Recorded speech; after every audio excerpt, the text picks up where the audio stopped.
আসসালামু আলাইকুম ওয়া রাহমাতুল্লাহি ওয়া বারাকাতুহু। আলহামদুলিল্লাহ ওয়াসসালাতু ওয়াসসালামু আলা রাসূলিল্লাহ ওয়া আলা আলিহি ওয়া সাহবিহি আজমাইন। আম্মা বাদ। গোলাম মোহাম্মদ ইউটিউব এবং ফেসবুক চ্যানেলে আপনাদের সকলকেই স্বাগত জানাই। আজকে যে বিষয়টি নিয়ে আলোচনা করব সেটা হচ্ছে যে কোরআনের ভাষা, কোরআনের ভাষার ইতিহাস। যেমন বাংলা ভাষার ইতিহাস রয়েছে, ইংরেজি ভাষার ইতিহাস রয়েছে, পর্তুগিজ ভাষার ইতিহাস রয়েছে, ফরাসি ভাষার ইতিহাস রয়েছে, তেমনি আরবি ভাষার একটা ইতিহাস রয়েছে।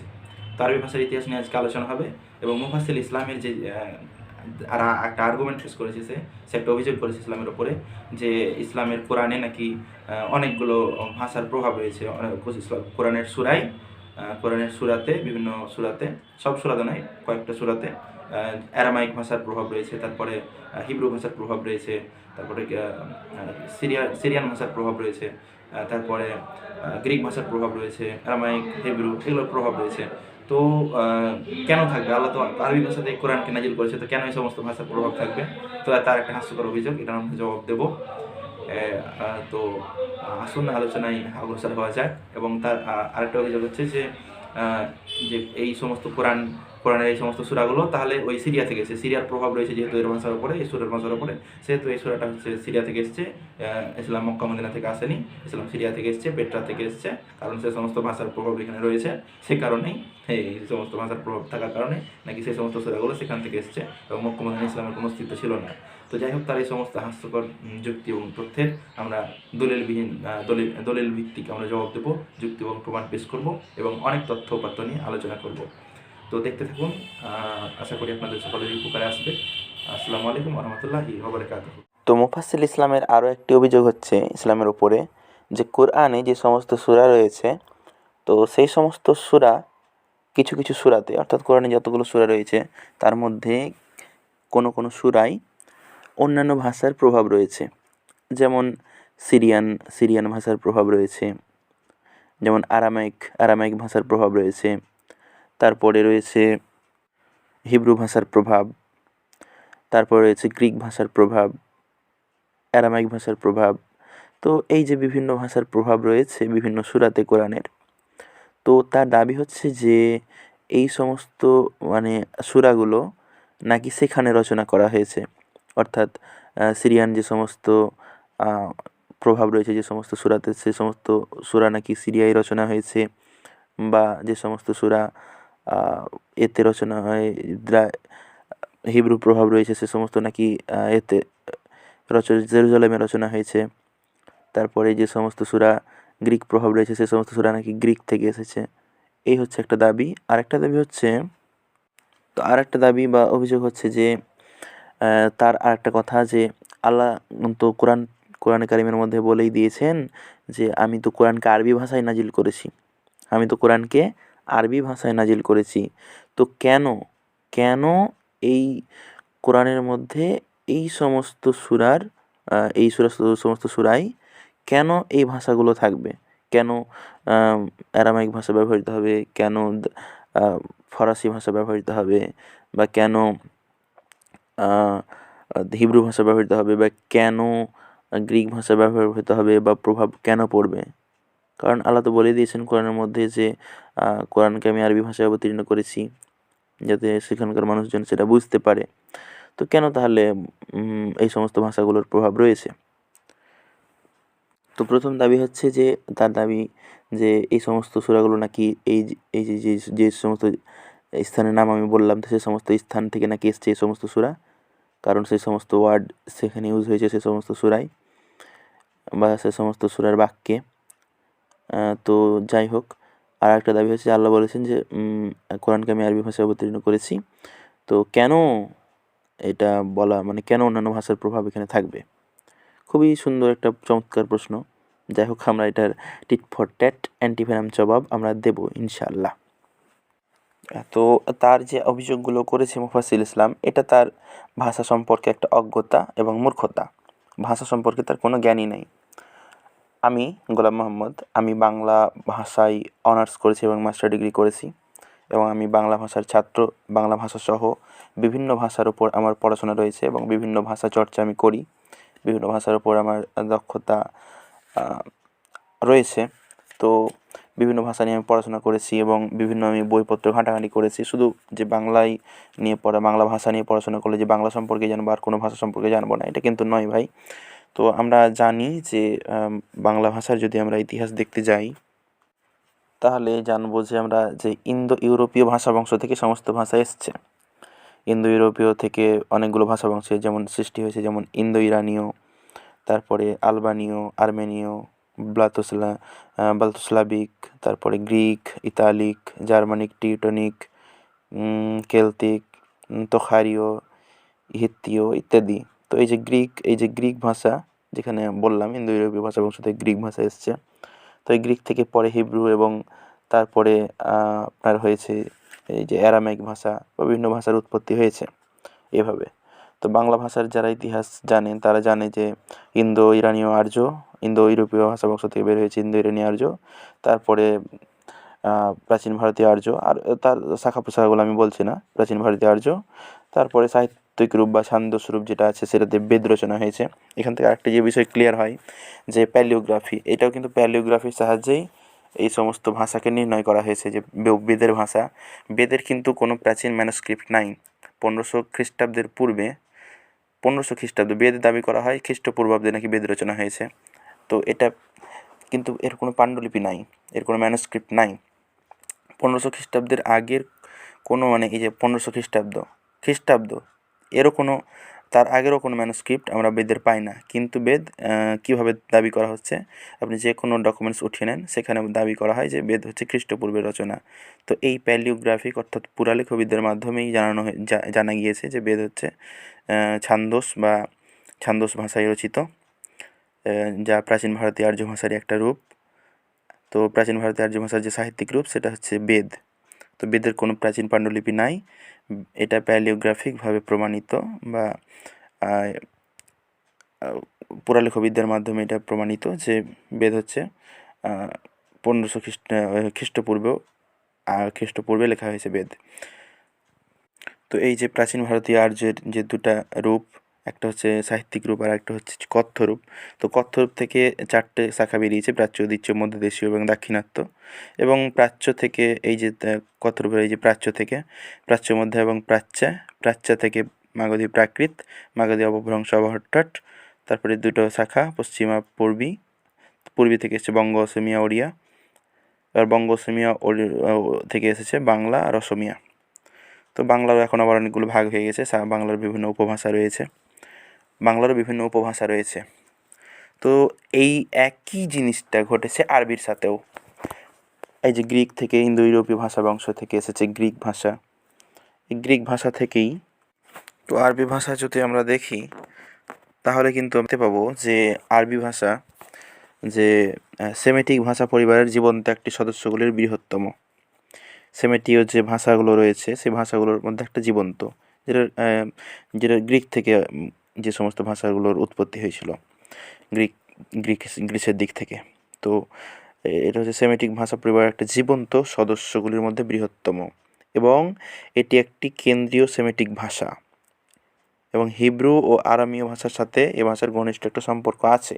এটা আমরা জানি যে হিব্রু এবং আরামীয় ভাষার সঙ্গে এটার একটা ঘনিষ্ঠ সম্পর্ক আছে। তো আরবি ভাষার আবার বিভিন্ন উপভাষাও সৃষ্টি হয়েছে। তো আরবি ভাষার যে সমস্ত উপভাষায় হজরত ওমরের টাইমে, হজরত ওমর উসমানের সময়ে, যাই হোক আমার এই মুহূর্তে মনে আসছে না, তো সেই সময়ে বিভিন্ন উপভাষায় কিন্তু কোরআন লেখা হয়েছিল, বিভিন্ন উপভাষাতে কোরআন লেখা হয়েছিল। তো আল্লাহ যে ভাষায়, অর্থাৎ একটা স্ট্যান্ডার্ড আরবি, যেমন বাংলার মধ্যে স্ট্যান্ডার্ড বাংলা ভাষা রয়েছে, যে ভাষায় আমরা কথা বলছি এখন, এটা হচ্ছে স্ট্যান্ডার্ড বাংলা ভাষা। কিন্তু বাংলার বিভিন্ন কিন্তু উপভাষাও রয়েছে। তো এই উপভাষায় যদি আমি আমার যে কথাগুলো রয়েছে সেগুলোকে আমি বলতে যাই, তাহলে কিন্তু মানেটা অনেকটা বিকৃতি হতে পারে, বা বোঝার অসঙ্গতি হতে পারে, কিংবা কেউ বুঝতে নাও পারে, কিংবা এই যে মেন যে জিনিসটা আমি বলছি, মেন যে আমার কথা বা মেন যে মেসেজ আমি মানুষকে দিচ্ছি, সেটার বিচ্যুতি হতে পারে বা সেটা নাও পৌঁছাতে পারে সঠিকভাবে। তো সেই কারণেই কোরআনটাকে জ্বালিয়ে দেওয়া হয়েছিল। যে বিভিন্ন উপভাষায় কোরআন রচনা হয়েছিল বা রচনা করেছিল মানুষজন, আল্লাহ যে ভাষায় নাজিল করেছে সে ভাষা থেকে আল্লাহ স্ট্যান্ডার্ড আরবিতে রচনা করেছে, পাঠিয়েছিলেন কোরআন। যার মধ্যে হিব্রু এবং আরামীয় ভাষার প্রভাব ছিল যথেষ্ট। কিন্তু বিভিন্ন উপভাষা যেগুলো ছিল, আরবি উপভাষা, তো উপভাষা যে সমস্ত কোরআন লিখেছিল, মানে সব লিখে লিখে রেখেছিল, তো এগুলোকে জ্বালিয়ে দেওয়া হয়েছিল, কারণ যাতে এটা এতটাই মানে প্রিজার্ভ কোরআন এতটাই সংরক্ষিত, যাতে সামান্যতম ত্রুটি বিচ্যুতিও না হয়, কারণ এটা কোনো উপভাষায় যাতে ট্রান্সলেট না হয়, বা উপভাষায় যাতে এটাকে কেউ না পড়ে মানে ভুল অর্থ না বের করতে পারে। তো যে যেভাবে কোরআন নাজিল হয়েছে সেভাবেই যাতে থাকে, এটার কোনো বিকৃতি বা উপভাষা এটাকে যাতে কেউ না লিখতে পারে, সে কারণে এগুলোকে জ্বালিয়ে দেওয়া হয়েছিল, উপভাষায় যে সমস্ত কোরআনগুলো রচনা হয়েছিল, এবং স্ট্যান্ডার্ড আরবিতেই কোরআন থেকে গিয়েছিল। তো যাই হোক, এতে 27 রকমের কিন্তু উপভাষা রয়েছে, এগুলো সবই স্বীকৃত এখন। এবং আধুনিক আরবির সাথে কোরআনের যে আরবি আছে এরও বেশ কিছু ডিফারেন্স অনেকগুলো আছে, কারণ আধুনিক আরবিকে কোরআনের আরবি অনেক চ্যালেঞ্জ করে। তো কোরআনের আরবিটাই হচ্ছে একমাত্র সঠিক আরবি। তো আমরা যদি দেখতে চাই যে ইসলামের ইতিহাসের কখন আরবি ভাষার সৃষ্টি হয়েছিল, তো ইসলামের আবির্ভাবের ঠিক আগের যুগে কিন্তু এই আরব মানে আরব উপদ্বীপে আরবি ভাষার উৎপত্তি ঘটেছে।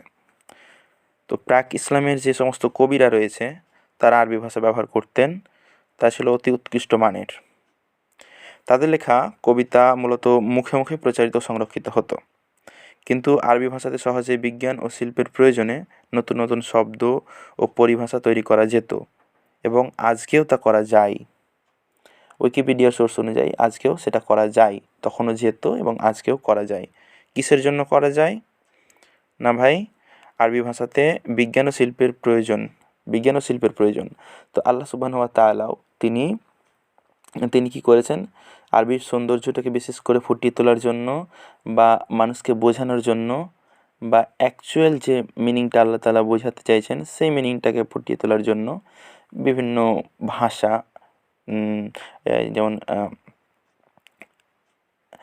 গ্রিক ভাষা কিংবা কি হিব্রু ভাষা কিংবা অ্যারামিক ভাষার প্রভাব পড়েছে, কারণ সে ভাষাগুলো গ্রিক, অ্যারামিক, তারপরে হিব্রু, এই সমস্ত ভাষাগুলো অলরেডি তখন সেই সময়ে অ্যারাবিকের অন্তর্ভুক্ত হয়ে পড়েছিল, আরবি ভাষার অন্তর্ভুক্ত হয়ে গিয়েছিল সেই সমস্ত। আর হওয়াটাই হচ্ছে স্বাভাবিক। বাংলাতে যেমন বিভিন্ন ভাষার প্রভাব পড়েছে, এবং সেগুলো যখন বাংলা বলে দাবি করা হয়, যেমন বাংলা ভাষায় আমরা যদি দেখি তাহলে দ্রাবিড় ভাষার দ্রাবিড় যে গোষ্ঠী ছিল, তো দ্রাবিড় গোষ্ঠীর ভাষার প্রভাব পড়েছে, অস্ট্রিক গোষ্ঠীরও ভাষার প্রভাব পড়েছে। আমরা দেখব যে দ্রাবিড় অস্ট্রিক গোষ্ঠীর কীভাবে ভাষা প্রভাব পড়েছে। যেমন দ্রাবিড় গোষ্ঠীর যে সমস্ত ভাষার প্রভাব পড়েছে সেগুলো হচ্ছে আকাল, ইডলি মানে পিঠা বিশেষ, তারপরে গন্ডগোল, দ্রাবিড়দের ভাষা। অস্ট্রিকদের ভাষা যেমন ঢিল, ঝিঙা, ঢেঁকি, খোকা, ঝাঁটা, এগুলো। হিন্দি থেকে এসছে আপনার পয়লা, তারপরে দাঙ্গা, জুতো, চোট, চুড়িদার, দোসরা, এগুলো। গুজরাটি থেকে এসছে হরতাল, তকলি প্রভৃতি। পাঞ্জাবি থেকে এসছে শিখ, চাহিদা। আর বিদেশের যে সমস্ত ভাষা ঋণ আছে সেগুলো হচ্ছে গিয়ে ইংরেজি ভাষা থেকে এসছে manager, master, train, school, chair, table. আরবি থেকে অনেক এসছে, যেমন আল্লাহ, হাজির, হুকুম, তলব, এগুলো আরবি থেকে এসছে। আরও যদি আমরা দেখি তাহলে আমরা দেখব অনেক ভাষারই প্রভাব আমরা দেখতে পাবো। তুর্কি থেকে এসছে বিবি, বেগম, কাঁচি, কুলি, আলখাল্লা, এ সমস্ত শব্দগুলো এসেছে। তো এগুলোকে অস্বীকার করার কোনো সুযোগ নাই যে এতে বিভিন্ন ভাষার প্রভাব রয়েছে।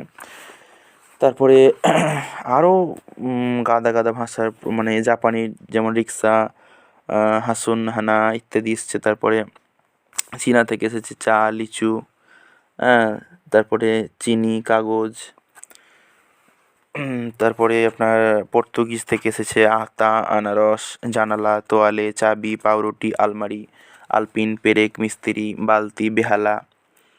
তারপর আরবি থেকে আরও এসছে যে আক্কেল, আজব, আদমি, উকিল, আসবাব, ওজন, খেলাফ, মশলা, মালিক, বিলকুল, মজবুত, কলম, মিছিল, ওলন্দাজ থেকে এসছে টেক্কা, হরতন, রুইতন।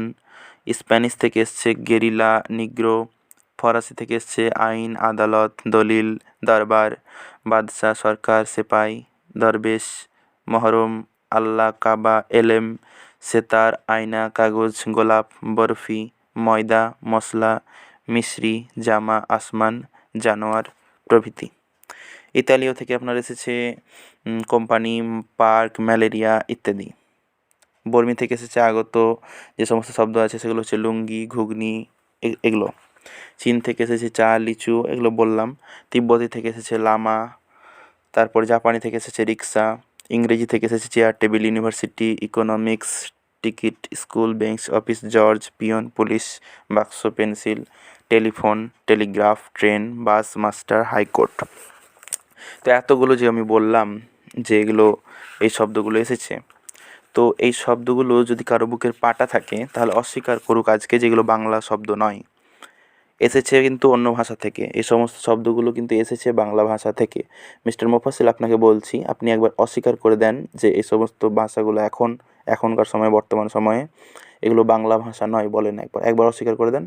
তারপরে দেখুন যত গবেষক মহল আছে, যারা বাংলা নিয়ে গবেষণা করছেন, ভাষা নিয়ে গবেষণা করছেন, যতগুলো ভাষাবিদ আছে, ভাষার পণ্ডিত আছে, আপনার গালে কীভাবে জুতোর বাড়ি দেয় আপনি দেখুন একবার।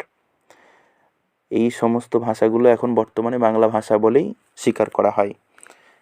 এবং এই সমস্ত শব্দ এসেছে কোথায়? যে বিভিন্ন বিদেশি শব্দ থেকে এসেছে। আচ্ছা, তৎসম শব্দ কী? অর্ধতৎসম শব্দ কী? তদ্ভব শব্দ কী? তৎসম শব্দ হচ্ছে যে সব শব্দ সংস্কৃতে যে রূপে ছিল সে রূপেই অবিকৃতভাবে বাংলায় চলে এসেছে, সেগুলো হচ্ছে তৎসম শব্দ। এগুলো কিন্তু নিজস্ব শব্দ বাংলার। এটাকে কিন্তু সংস্কৃত থেকে এলেও নিজস্ব শব্দ বলা হচ্ছে। সংস্কৃত শব্দ কিন্তু এটা বাংলার নিজস্ব শব্দ এখন অবিকৃতভাবে। সে যেমন কৃষ্ণ, বৈদ্য, জ্যোৎস্না, চন্দ্র, সূর্য, মাতা, পিতা, বন্ধ, প্রভাত, রাত্রি, প্রহর, এগুলো। কিন্তু সংস্কৃত কিন্তু বাংলা ভাষার জননী নয়, এটা কিন্তু একটা মিথ্যা কথা। তো যাই হোক, এটা আলোচনার বিষয় নয় আজকে। তারপরে তৎসম শব্দকে আবার দুটো ভাগে ভাগ করা হয়। আর একটা হচ্ছে যে সিদ্ধ তৎসম, আর একটা হচ্ছে অসিদ্ধ তৎসম। তো এই সিদ্ধ অসিদ্ধ তৎসম, যে বৈদিক সংস্কৃতিতে যে সমস্ত তৎসম শব্দ পাওয়া যায় সেগুলোকে ব্যাকরণে সিদ্ধ তৎসম বা সিদ্ধ তৎসম শব্দ বলে। আর বৈদিক সংস্কৃতিতে আপনার যে সব শব্দ পাওয়া যায় না সেগুলোকে ব্যাকরণে, যেগুলো সিদ্ধ নয় সেগুলোকে অসিদ্ধ তৎসম শব্দ বলা হয়। আচ্ছা, যাই হোক, তারপরে আমরা যাব তদ্ভব শব্দে। তো যে সমস্ত শব্দ সংস্কৃত ভাষা থেকে জন্মলাভ করে প্রাকৃত ও অপভ্রংশ স্তরের মধ্যে দিয়ে পরিবর্তিত হয়ে বাংলা ভাষায় এসেছে তাকে তদ্ভব শব্দ বলে। এটাও কিন্তু বাংলার নিজস্ব শব্দ। এই তদ্ভব শব্দটা হচ্ছে বাংলার নিজস্ব শব্দ। এটা কিন্তু তদ্ভব হয়ে কিন্তু এসেছে প্রাকৃত এবং অপভ্রংশের মাধ্যমে। তো এই সব প্রাকৃত অপভ্রংশ শুধু বাংলার ক্ষেত্রেই ঘটেনি, আরবির ক্ষেত্রেও ঘটেছে। অ্যারামাইক ভাষা থেকে বা হিব্রু ভাষা থেকে বা গ্রিক ভাষা থেকে অপভ্রংশিত প্রাকৃত এই সমস্ত মাধ্যমে কিন্তু আরবি ভাষায় অনেক ভাষায় এসেছে, অনেক শব্দ এসেছে। এটা কিন্তু আপনি অস্বীকার করতে পারবেন না। এবং সেগুলোকে আপনি আরবি হিসাবে আপনাকে স্বীকার করতে হবে। যেমন বাংলায় যে সমস্ত বাইরের যে বিদেশি শব্দগুলো রয়েছে সেগুলো যেমন এখন আপনি বাংলা বলে স্বীকার করছেন, বাংলা শব্দ বলে আপনাকে ব্যবহার করছেন, তাহলে কিন্তু এগুলো বাংলার অন্তর্ভুক্ত হয়ে গেছে বর্তমানে। এগুলো বাংলা যারা ভাষা নিয়ে পড়াশোনা করেছে, আমি ভাষা নিয়ে পড়াশোনা করেছি, আপনাকে রেফারেন্স আমি বই থেকে খুলে খুলে দেখাতে পারবো যেগুলো এখন বাংলা ভাষার অন্তর্ভুক্ত এবং বাংলা অভিধানের অন্তর্ভুক্ত। এই সমস্ত শব্দগুলো বাংলা অভিধানের অন্তর্ভুক্তকরণ করা হয়েছে। তো ভাষা নিয়ে আপনার এটা অজ্ঞতা ধরা পড়েছে এখানে। কারণ আমাদের কেউ দাবি করে না এটা, কারণ আল্লাহ তাআলা, যেটা বলছিলাম যে আল্লাহ তাআলা কোরআনে দাবি করেছেন যে কোরআনকে আরবি ভাষায় নাজিল করা হয়েছে। হ্যাঁ ভাই, আরবি ভাষাতে নাজিল করা হয়েছে। এবং যে অ্যারামাইক ভাষা বা হিব্রু ভাষার যে প্রভাব রয়েছে সেটার কারণ হচ্ছে যে এই ভাষাগুলো, যে হিব্রু ভাষায় যে সমস্ত শব্দ কোরআনের সূরাতে এসেছে বা যে অ্যারামাইক ভাষায় যে সমস্ত শব্দ কোরআনের ভাষাতে এসেছে, কোরআনের বিভিন্ন সূরাতে এসেছে, সেগুলো আরবি বলেই আমরা ধরবো, আরবি বলেই ধরতে হবে, সেগুলোকে আপনাকে আরবি বলেই ধরতে হবে। কারণ তাছাড়া আপনি ভাষা নিয়ে যদি পড়াশোনা করেন তাহলে এই ব্যাপারটা স্পষ্ট বুঝতে পারবেন। যেমন বাংলাতে আমি যে সমস্ত উদাহরণগুলো দিলাম সেগুলো যেমন যদি বাংলা বলে স্বীকার করে নেওয়া হয়, বাংলা অভিধানে যেগুলো স্থান পায়, তো আরবি হিসেবে স্বীকার করতে আপনার সমস্যাটা কোথায়? আপনার তো সমস্যা নাই। গবেষকরা আরবির অন্তর্ভুক্ত করেছেন বর্তমানে, এবং তখনই সে সময় আরবির ইসলামের উদ্ভবের পূর্বেই এই আরবি ভাষার সৃষ্টি হয়েছে, এবং এতে অ্যারামাইক ভাষার এবং হিব্রু ভাষার প্রভাব রয়েছে। এটা থাকবে, এটা স্বাভাবিক, কিন্তু তার মানে এটা নয় যে সেটা আরবি ভাষার বাইরে। সেটাকে আপনি ওই অ্যারামাইক ভাষায় বলবেন কিংবা হিব্রু ভাষায় বলবেন তা কিন্তু হবে না। সেটা অন্তর্ভুক্ত হয়ে গেছে কোন কোন ভাষাতে? সেটা আরবি ভাষাতে অন্তর্ভুক্ত হয়ে গেছে। সেটা আরবি ভাষাতে অন্তর্ভুক্ত হয়ে গেছে মিস্টার মুফাসসির ইসলাম। তাই সেটাকে আপনি অন্য ভাষা বলতে পারবেন না, কারণ যুক্তি তাই বলে, ভাষা বিজ্ঞান তাই বলে, ভাষা বিজ্ঞান তাই বলে। এই ভাষা বিজ্ঞানকে আপনি অস্বীকার করতে পারেন না। ভাষা বিজ্ঞানের সূত্র অনুযায়ী, ভাষা বিজ্ঞানের রুলস রেগুলেশন অনুযায়ী আরবি ভাষার অন্তর্ভুক্ত হয়ে গিয়েছে সে সমস্ত শব্দ। হিব্রু শব্দ বলেন, অ্যারামাইক শব্দ বলেন, সে সমস্ত শব্দ আরবি ভাষার অন্তর্ভুক্ত হয়ে গেছে 100%। যেমন বাংলা ভাষাতে যে সমস্ত উদাহরণগুলো দিলাম সেগুলো যদি বাংলার অন্তর্ভুক্ত হয় এবং হয়েছে তেমনই আরবির অন্তর্ভুক্ত হয়েছে সেই সমস্ত হিব্রু এবং অ্যারামাইক ভাষাগুলি। তো আপনি কখনোই এটা অস্বীকার করতে পারবেন না।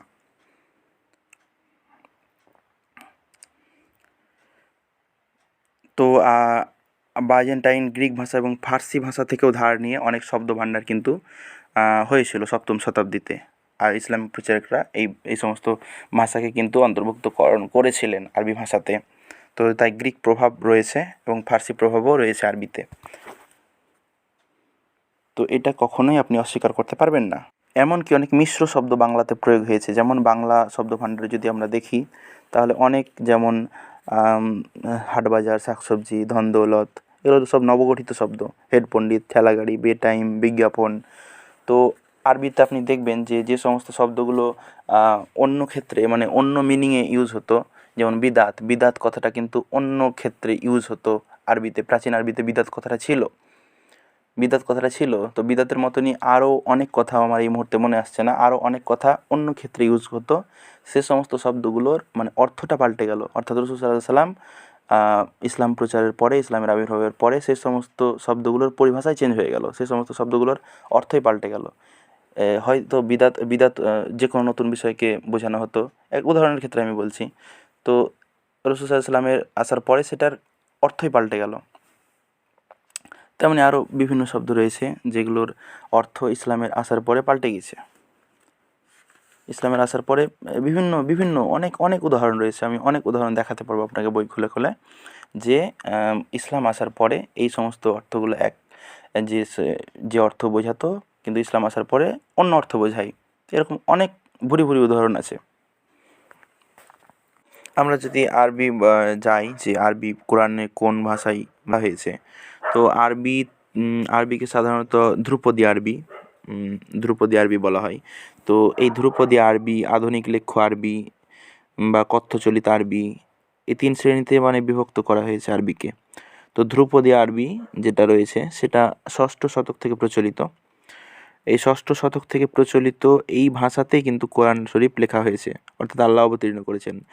আসলে আল্লাহ সুবহানাহু ওয়া তাআলা সেই ভাষাতে অবতীর্ণ করেছেন যে ভাষায় তখনকার সমাজে, তখনকার অর্থনীতিতে, তখন যে সমস্ত মানুষ যে সমস্ত ভাষায় কথা বলতো ধ্রুপদী আরবি ভাষাতে, সেই মানুষের মুখের ভাষাতেই আল্লাহ সুবহানাহু ওয়া তাআলা সেই কোরআনকে অবতীর্ণ করেছিলেন। অর্থাৎ আল্লাহ রসুল সাল্লাল্লাহু আলাইহি ওয়াসাল্লাম যে ভাষায় কথা বলতেন, সাহাবায়ে কেরাম রাদিয়াল্লাহু তাআলা আনহু যেসব ভাষায় কথা বলতেন ধ্রুপদী আরবি ভাষায়, তো সেই ভাষাতেই আল কোরআন অবতীর্ণ হয়েছে।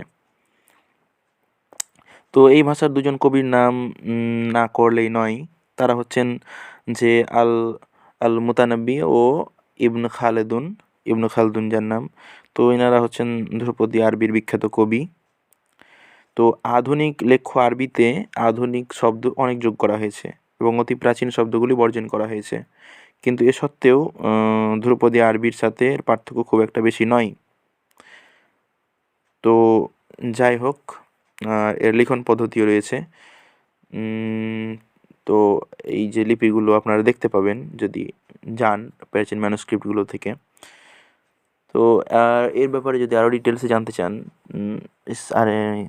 আরবি সাহিত্যের ইতিহাস বা আরবির ইতিহাস, আরবি ভাষার ইতিহাস, আপনারা উইকিপিডিয়া সহ বিভিন্ন সোর্স ইন্টারনেটে পেয়ে যাবেন, সেখান থেকে আপনারা দেখে নিতে পারেন।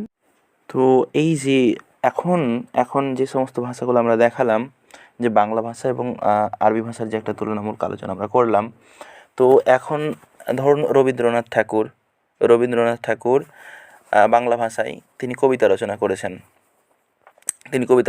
কিংবা কাজী নজরুল ইসলাম বাংলা ভাষায় কবিতা রচনা করেছেন।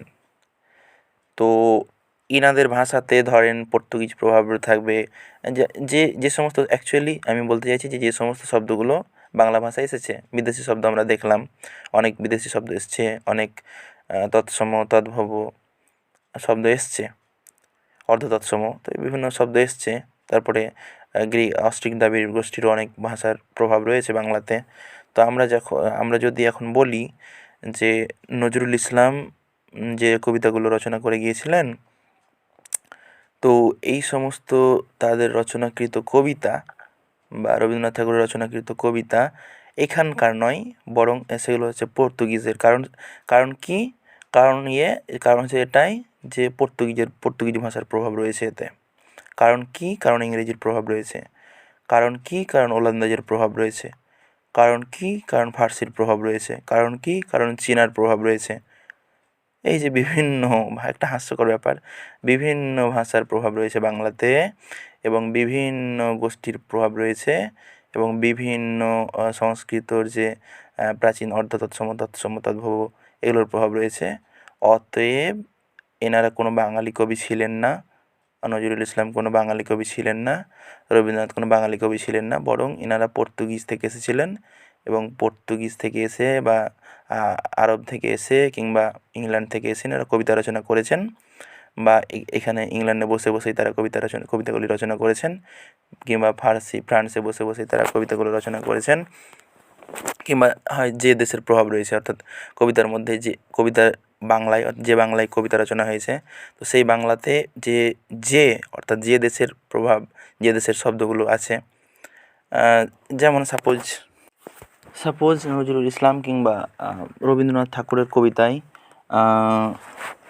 পর্তুগিজ থেকে যে সমস্ত শব্দ, যেমন আতা, আনারস, জানালা, তোয়ালে, চাবি, পাউরুটি, আলমারি, এই সমস্ত শব্দগুলো আছে না ভাই, রবীন্দ্রনাথের কবিতায় আছে না, গানে আছে না, যে ভেঙে মোর ঘরের চাবি নিয়ে যাবি কে আমারে, পর্তুগিজ ভাষা থেকে এসছে। জানালা আছে, আনারস ভিন্ন কবিতায় আছে, আলপিন, পেরেক, মিস্ত্রি, বালতি, বেহালা, এগুলো সব পর্তুগিজ ভাষা। আরবি থেকে আক্কেল, আজব, আদমি, উকিল, এগুলো সব নজরুল ইসলাম বেশিরভাগ ব্যবহার করতো। অতএব কি, এগুলোর মানে হচ্ছে যে এই যে দেখো নজরুল ইসলামের কবিতায় পর্তুগিজদের প্রভাব রয়েছে, আরবের প্রভাব রয়েছে, ওলন্দাজের প্রভাব রয়েছে, স্প্যানিশের প্রভাব রয়েছে, ফরাসির প্রভাব রয়েছে। অতএব নজরুল ইসলাম কোনো বাঙালি কবি ছিলেন না, বরঞ্চ তিনি ওই যে ফ্রান্স থেকে এসেছিলেন, পর্তুগিজ থেকে এসেছিলেন তিনি, রবীন্দ্রনাথ ঠাকুর পর্তুগিজ থেকে এসেছিলেন, হ্যাঁ, ইতালি থেকে এসেছিলেন, বর্মি থেকে এসেছিলেন, চীন থেকে এসেছিলেন, ইংল্যান্ড থেকে এসেছিলেন।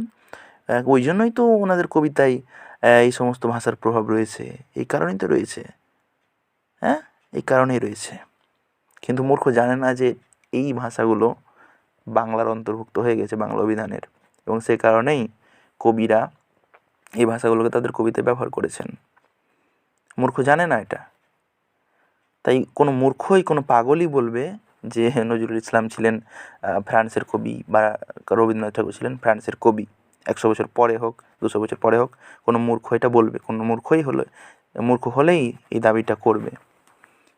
যেমন এখন কোরআনের ক্ষেত্রে মুফাসসির ইসলামের মতো ব্যক্তিত্বরা, বা খ্রিস্টান মিশনের মতো জে স্মিথ, এরা রয়েছে, তো এরা যেরকম দাবি করছে যে কোরআনে হিব্রু প্রভাব রয়েছে, বা অ্যারামাইক ভাষার প্রভাব রয়েছে, কিংবা গ্রিক প্রভাব রয়েছে, তো যাই হোক, তো তাদের দাবি যে অতএব এই কোরআনের এই সূরাগুলো অমুক অমুক জায়গা থেকে এসছে, বা অমুক অমুক এতে থেকে এসছে, স্থান থেকে এসেছে, এগুলো মানুষের রচনা করা। কিংবা কোরআন আল্লাহ তাআলা বলেছেন যে আরবিতে নাজিল হয়েছে, তো কেন অন্য অন্য ভাষার প্রভাব থাকবে? তো এই সমস্ত কথাগুলো মূর্খরা একমাত্র বলতে পারে যাদের ভাষা বিজ্ঞান সম্পর্কে নলেজ থাকে না। কারণ তাই যদি হয় তাহলে নজরুল ইসলাম কোনো বাঙালি কবি নন, রবীন্দ্রনাথ ঠাকুর কোনো বাঙালি কবি নন, কারণ তাদের কবিতাতে প্রচুর বিদেশি শব্দ প্রয়োগ হয়েছে, প্রচুর বিদেশি শব্দের প্রভাব রয়েছে। হ্যাঁ, সব কবিতায় নয়, কিছু কিছু কবিতায়। আর নজরুল ইসলামের উপরে প্রভাব রয়েছে ফরাসির, তারপরে ফরাসির, আরবির, পর্তুগিজের, তুর্কির। তো আমরা বলতে পারি না এটা যে নজরুল ইসলাম কোনো বাঙালি কবি ছিলেন না, এটা বলতে পারি না আমরা। অবশ্যই তিনি বাঙালি কবি ছিলেন। তেমনই কোরআনের ক্ষেত্রেও তাই, কোরআন আরবি ভাষাতেই অবতীর্ণ হয়েছে, এটা 100% না, 200% শিওর। এবং এই যে হিব্রু, অ্যারামাইক এই সমস্ত ভাষার প্রভাব থাকাটা স্বাভাবিক, এটা কোনো আশ্চর্যের বিষয় নেই। আপনার এমন কিছু মহৎ কিছু অভিযোগ করে বসেননি, এটা একটা স্বাভাবিক একটা ব্যাপার। যারা একটু অন্য ভাষা নিয়ে পড়াশোনা করেছে তারাই জানবে। তো আজকের মতো এখানেই শেষ করছি। আশা করি সকলেই বুঝতে পেরেছেন ব্যাপারটা। তো আল্লাহ তাআলা সকলকেই সঠিকটা বোঝার তৌফিক দান করুন। ওয়া মা তৌফিকা ইল্লা বিল্লাহ। আসসালামু আলাইকুম ওয়া রাহমাতুল্লাহি ওয়া বারাকাতুহু।